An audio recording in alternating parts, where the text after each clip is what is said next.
여러분 반갑습니다. 이제 두 번째 시간으로 우리가 이전 시간에는 상수에 대해서 주로 많이 설명을 했는데 이번 시간에는 하수에 대해서 다 같이 한번 알아보는 시간을 갖도록 그렇게 하겠습니다. 일단 하수도 그쵸? 하수를 관을 통해서 또 보내는 것이죠. 어떤 형태로 보내느냐면 크게 세 가지 방식이 있습니다. 하수도는요, 크게 다음과 같이 이렇게 세 가지 방식이 있습니다. 즉, 합류식이라는 것이 있고요, 분류식, 혼합식 이렇게 나누어져 있습니다. 합류식이라고 하는 것은 현재 우리나라에서 가장 많이 사용하는 그런 방식인데 여러분들 그 오수 있죠? 오수라든지 빗물 같은 천수 같은 것들을 모든 하수를 운반하는 그런 방식이 되겠고요. 분류식이라고 하면은 하수와 천수를 따로따로 분리해서 운반하는 그런 방식이 되겠습니다. 혼합식이라고 하는 것은 천수와 우리가 사용했던 하수로 일부를 함께 운반하는 그런 방법이 되겠죠. 이 하수 같은 경우는 어떻게 우리가 처리를 하느냐에 대한 내용입니다. 그래서 우리가 하수 처리라고 하는 것은 일단 애비로 처리하는 즉 애비 처리 방식과 그다음 본 처리 방법이 있습니다. 애비 처리라고 하는 것은 하수 유입구에 스크린 헝겊 같은 있죠. 그러니까 이렇게 찌꺼기 같은 것들은 찌꺼기가 더 이상 통과하지 않도록 스크린을 먼저 설치를 해서 부유물이라든지 고용물을 일단 제거한다라는 거죠. 이 스크린의 역할은 그죠?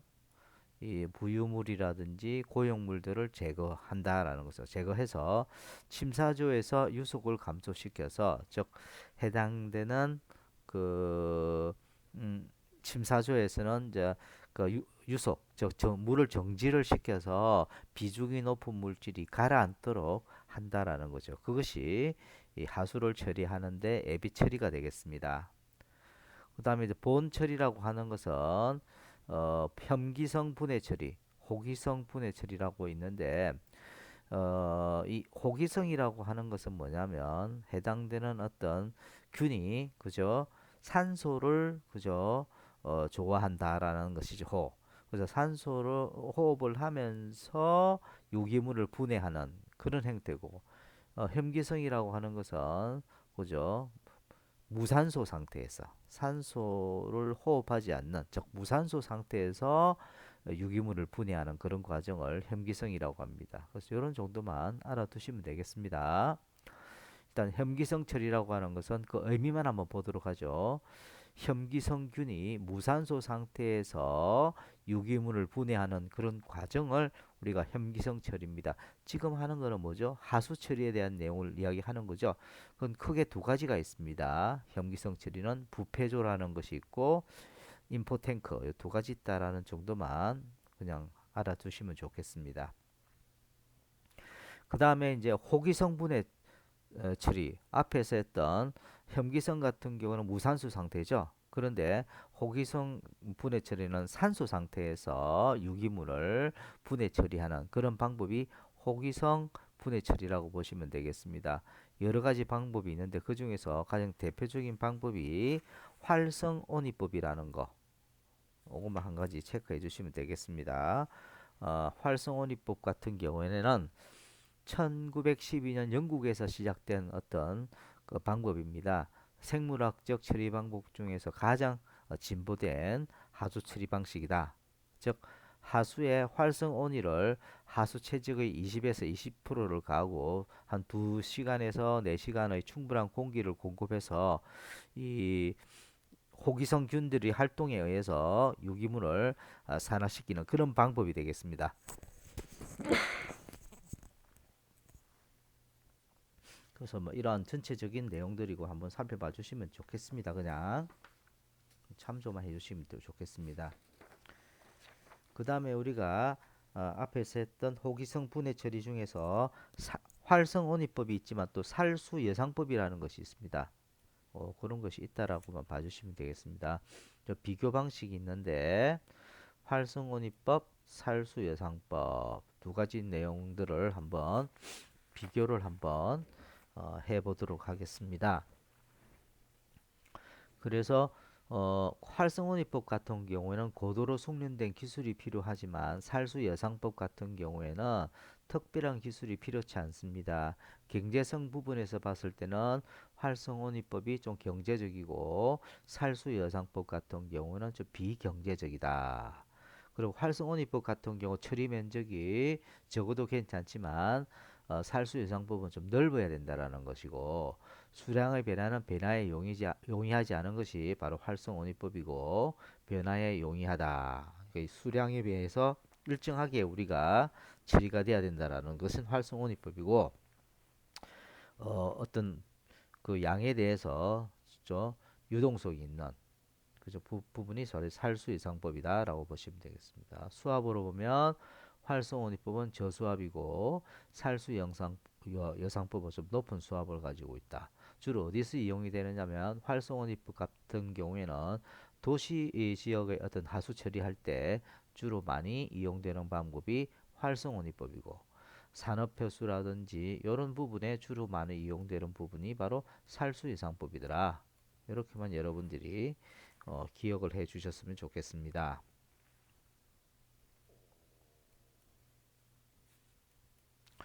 그 다음에 중요한 내용, 요 내용은 또 중요하니까 여러분들이 꼭 좀 기억을 해 주셨으면 좋겠습니다.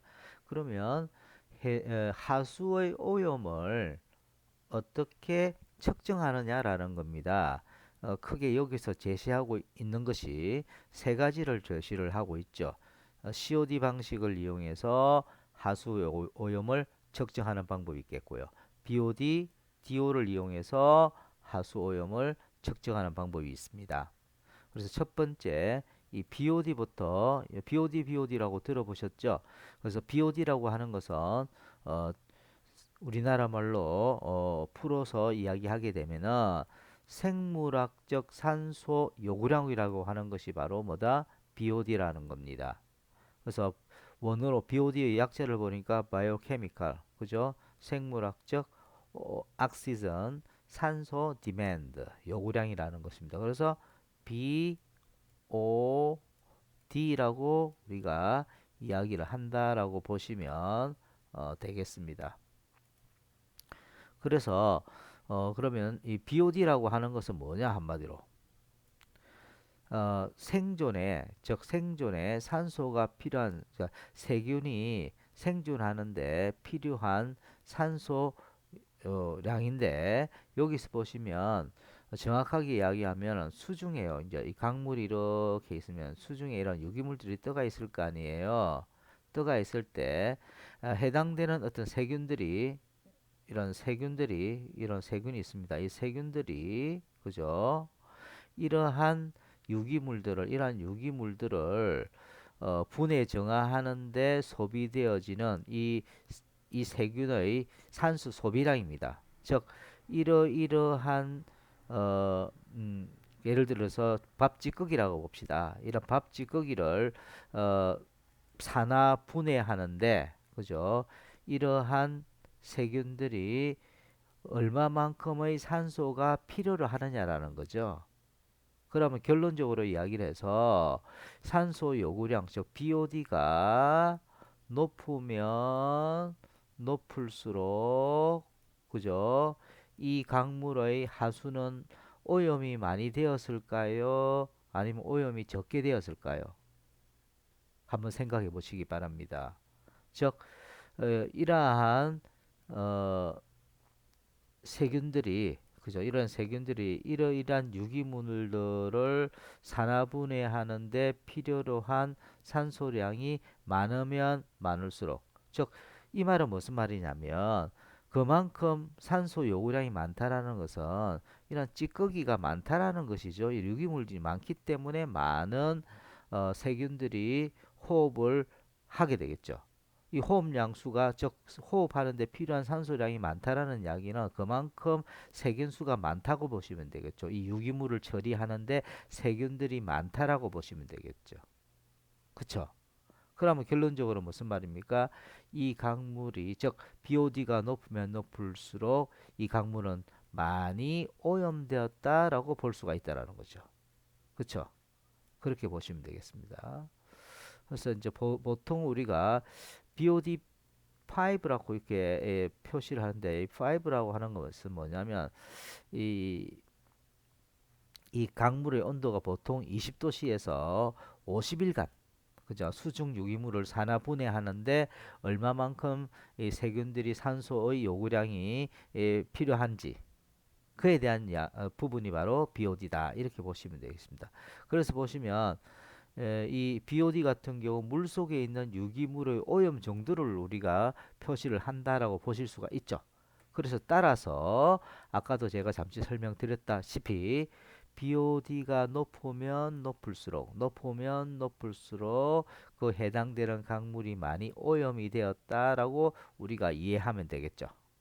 그래서 일반적으로 이 물의 강물이라든지 이 물의 오염들을 나타내는 그 기준으로서 많이 사용되는 것이 방금 이야기했던 이 BOD, 그리고 조금 이따가 설명드릴 COD, 이 두 개가 뭐냐면 해당되는 물의 오염도를 우리가 알 수 있는 어떤 기준을 이야기한다. 기준을 알기 위해서는 BOD와 COD를 보고서 알 수 있다라고 생각하시면 되겠습니다.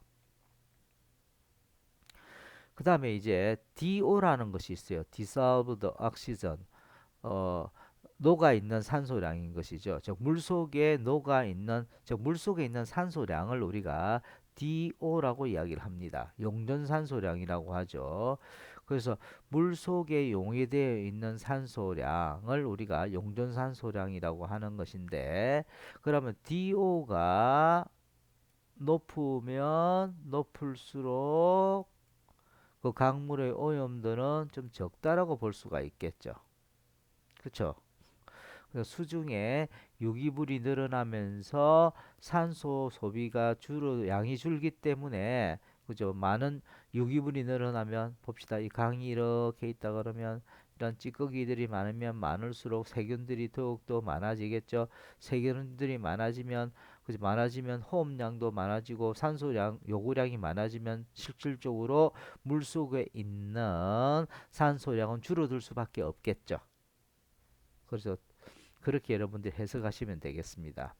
그 다음에 아까도 잠시 설명을 드렸지만 물의 오염도를 나타내는 기준으로서 많이 사용되는 것이 앞에서 배웠던 BOD라는 것을 공부를 했고, 그 다음에 COD라는 것이 있어요. 이것도 사실은 마찬가지입니다. 케미칼, 화학적 옥시전 산소 요구량. 아까는 실제 세균이요 해당되는 유기물들을 산화분해하는데 필요한 산소 요구량이 뭐라고 했습니까? BOD라고 했었죠. 그런데 세균 대신에 이러한 유기물들을 산화분해하는데 화학 물질을 우리가 이용한다라는 것이죠. 어떤 거, 가방간산 칼륨이라든지 중크롬산 칼륨 같은 이런 산화제를 이용을 해서 이런 유기물들을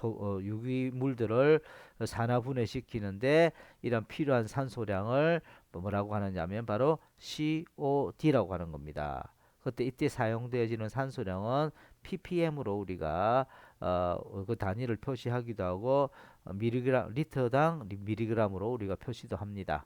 그래서 아까 앞에서 이야기했던 BOD는 세균이 해당되는 유기물을 산화분해시키는데 필요한 산소 요구량이고요.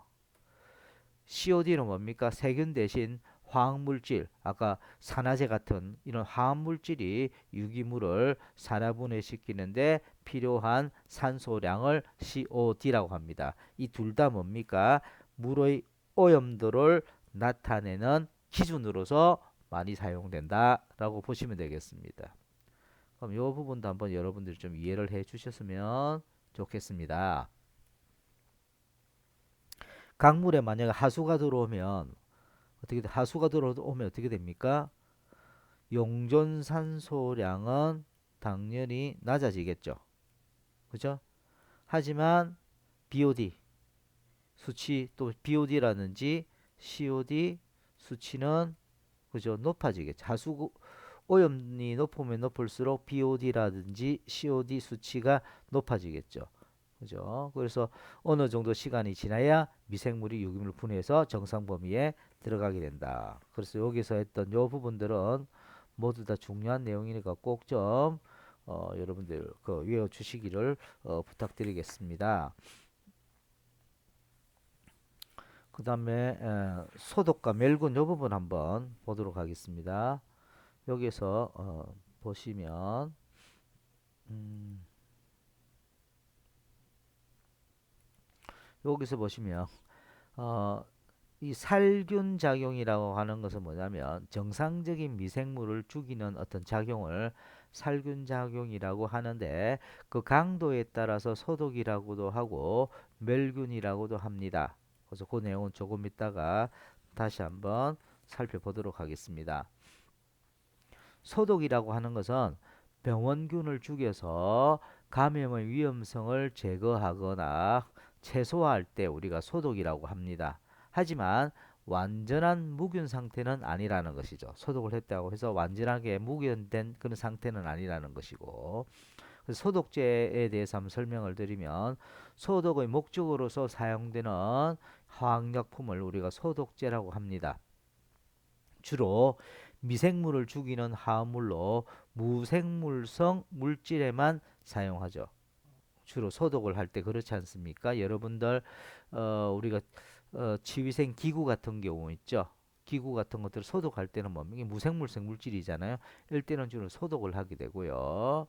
그다음에 이 방부제 여러분들 빵에도 방부제가 들어가 있잖아요. 저 미생물을 죽이거나 생장을 억제할 때 사용되는 그런 화합물이 방부제인데 이 독성이 낮기 때문에 주로 생체에 빵이라든지 사람이 먹는 음식물에 주로 많이 사용이 된다라고 보시면 되겠습니다. 이거 소독제와 방부제도 조금 비교를 할 수 있었으면 좋겠습니다. 그럼 소독의 효과는 뭐냐? 그 소독 효과를 평가할 때는 페놀, 즉 석탄산의 살균력을 기준으로 해서 석탄산 계수를 이용을 하게 된다. 막 이렇게만 알아두시면 되겠고요. 소독제의 종류는 이런 것들이 있더라. 그 다음에 멸균입니다. 아까 그 강도에 따라서 소독이라는 어떤 것과 멸균으로 우리가 나누어진다라고 설명을 드렸잖아요. 멸균이라고 하는 것은 모든 종류의 미생물을 사멸시키는 어떤 방법, 그죠? 살려두지를 않는다라는 거죠. 사멸시키고, 즉 살균이라고 하는 것은 병원성 미생물만 죽이는 것을 의미를 하지만 멸균이라고 하는 것은 모든 종류의 미생물을 사멸시킬 때 우리가 멸균이라고 합니다. 그죠? 이 멸균에 대해서 여러 가지 어떤 방법을 통해서 멸균을 하게 되는데 몇 가지를 한번 살펴보도록 하겠습니다. 건열 방식. 즉 건조한 상태에서 높은 온도를 유지시켜서 세균을 제거하는 그런 방식입니다. 두 가지가 있죠. 화염 멸균법이 있고 건열 멸균법이 있습니다. 오늘 한번 봐주시기 바라고.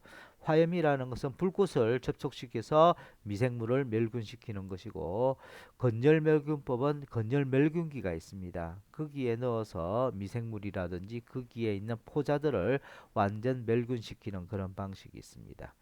섭열 방식, 끓여서 멸균시키는 방식, 저온살균법. 보통 여러분들 그 우유를 보면 저온살균법에 의해서 뭐 살균을 시켰다 뭐 이렇게 이야기 나오잖아요. 저온이라고 해서 영하가 아닙니다. 여기 보면 통상적으로 62도에서 65도씨 사이에 이 온도에서 30분간 또는 75도씨에서 한 15분간 온도를 높여서 해당되는 그 식품의 영양과 맛을 최대 유지하면서 병원성 세균성을 죽이는 그런 멸균법이 저온살균법입니다. 그 우유 중에서도 파스테라 우유 같은 것들을 있잖아요. 요것이 바로 저온살균법을 이용한 것입니다. 그 다음은 고압전기멸균법, 간헐멸균법 등이 있습니다. 그 다음에 여가멸균법이라는 것이 있는데 여가멸균법 같은 경우에는 주로 혈청이라든지 항생제 같은 용액 같은 것들을 멸균할 때 주로 사용되는 그런 방법이 여가멸균법이고 그다음 방사선 멸균법들은 흡수된 세포 내에 높은 에너지를 방출해서 이온화되어 멸균 효과를 초래하는 그런 방식입니다. 그 다음에 이제 해당되는 내용을 좀 빠르게 진행을 하도록 하겠습니다. 집합소 위생, 주택 위생 여러 가지 있는데 주택 위생부터 한번 보도록 하겠습니다. 주택의 보건적 조건, 뭐 안전 보안이 유지돼야 되고 재해를 방지할 수 있어야 되고 생리적 조건을 만족시켜야 되고 뭐 여러 가지 이런 내용들이 있습니다. 요건 여러분들이 한번 어려운 내용은 아니니까 한번 읽어봐 주시기를 부탁드리겠습니다.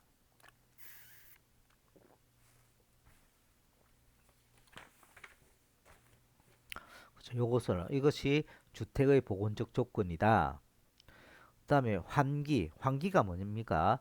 실내 오tak한 공기를 바깥으로 내보내고 신선한 공기가 안으로 들어오게끔 하는 것이 뭐다?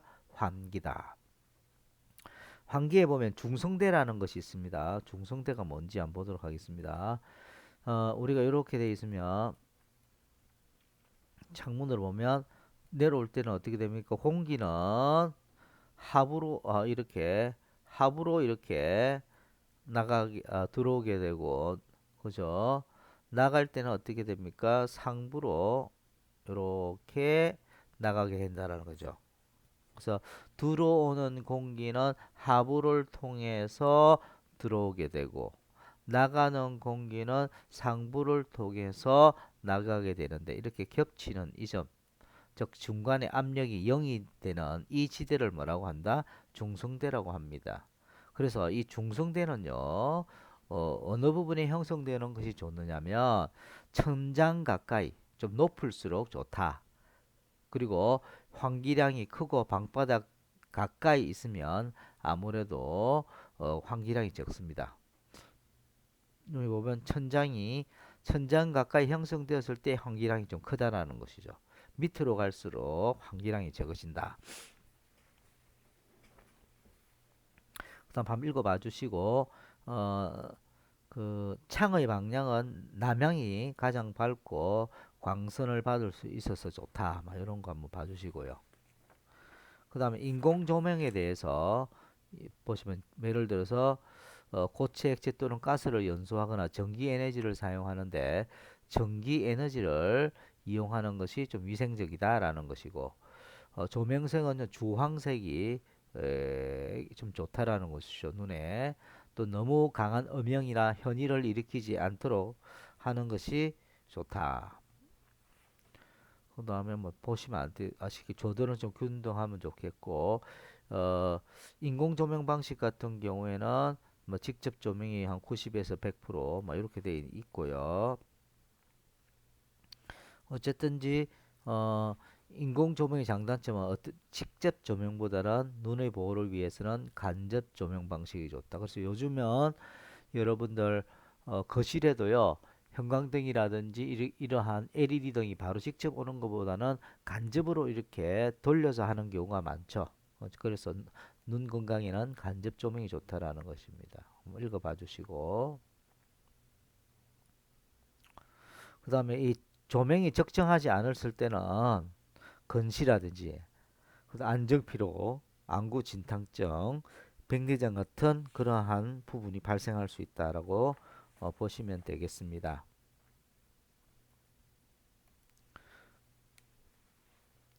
그 다음에 실내 온도 조절에서는요. 옷을 입은 상태에서 온도가 10도에서 26도가 적당하고 그 다음에 쾌적한 그죠? 쾌적한 온도의 이 범위라고 하면은 여기 보시면 몇 도입니까? 난방은 10도 이상이고 여름철 에어컨 같은 거 틀 때도 26도를 기준으로 해서 많이 잡게 되죠. 그래서 적당한 실내 온도가 몇 도다. 이것도 꼭 좀 외워주세요.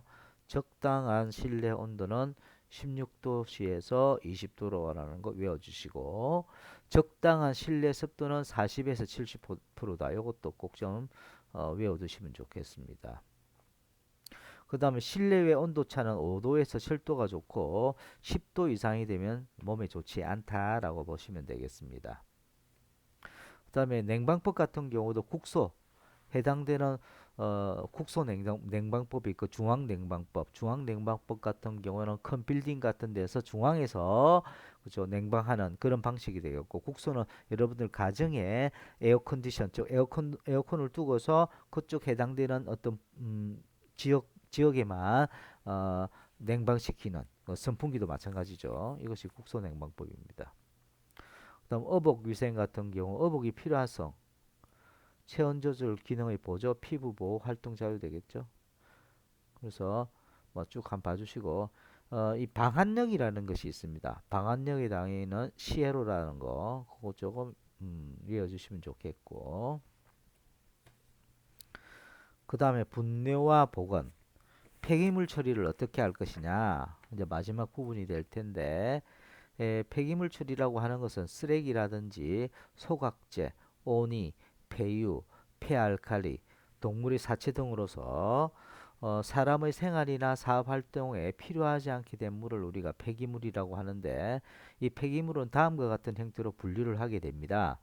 생활 폐기물, 사업장 폐기물, 지정 폐기물, 의료 폐기물, 이렇게 폐기물을 분류할 수 있는데, 이러한 폐기물과 같은 쓰레기들을 어떻게 처리를 하느냐, 처리하는 방법, 막 던져서 버리는 투기법, 태워서 처리하는 소각법. 소각법 같은 경우에 좀 위생적이죠. 그리고 이 폐열에 의해서 소각에 의해서 이제 쓰레기 폐기물들을 처리하게 되는데, 이렇게 되면 대기 오염 우려가 좀 있다라는 것이죠. 이런 것을 발생하지 않도록 방지 시설이 좀 필요하다라는 것이고, 그다음 위생적 매립법. 매립이라는 것은 땅에다 묻는다라는 것이죠.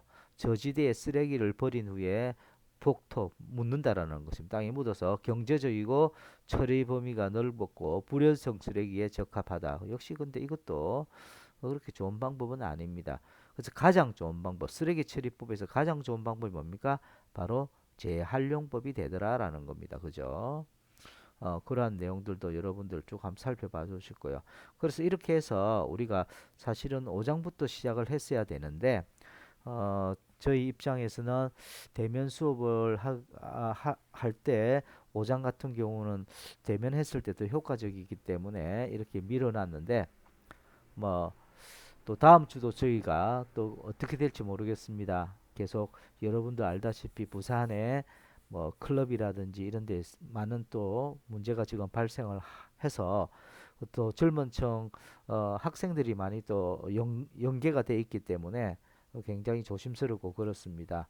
그래서 일단 자세한 학생들에 대한 동교에 대한 내용들은 자세하게 아마 학교에서 공지가 될 것이고, 일단 학교에서는 이러한 어, 방법대로 아마 할 것 같아요. 일단 여러분 즉 학생들의 안전을 가장 먼저 고려를 하고 있기 때문에 실습을 우선적으로 대면 수업으로 전환을 하고, 그 다음에 이어서 이론 과목이 전환되는 그런 형태로 아마 진행이 되지 않을까 이렇게 싶네요. 어쨌든지 이렇게 얼굴 한번 못 보고 이 한 대여섯 주 이렇게 수업 지나간 것은 참 저도 너무나도 안타깝게 생각을 하고 그렇습니다. 빨리 여러분들을 보고 또 이야기도 나누고, 그렇죠. 또 제가 여러 가지도 소개할 내용들도 있고 했으면 참 좋을 텐데 참 너무나도 안타깝습니다. 여러분들 또 우리 새내기들 어, 정말 빨리 보고 싶습니다. 예, 뭐 제가 오늘은요, 오늘 수업은 여기까지 하고, 다음 주에 또 만약에 대면 수업이 진행이 되면 다시 올리도록 그렇게 하겠습니다. 예, 여러분들 수고 많으셨습니다.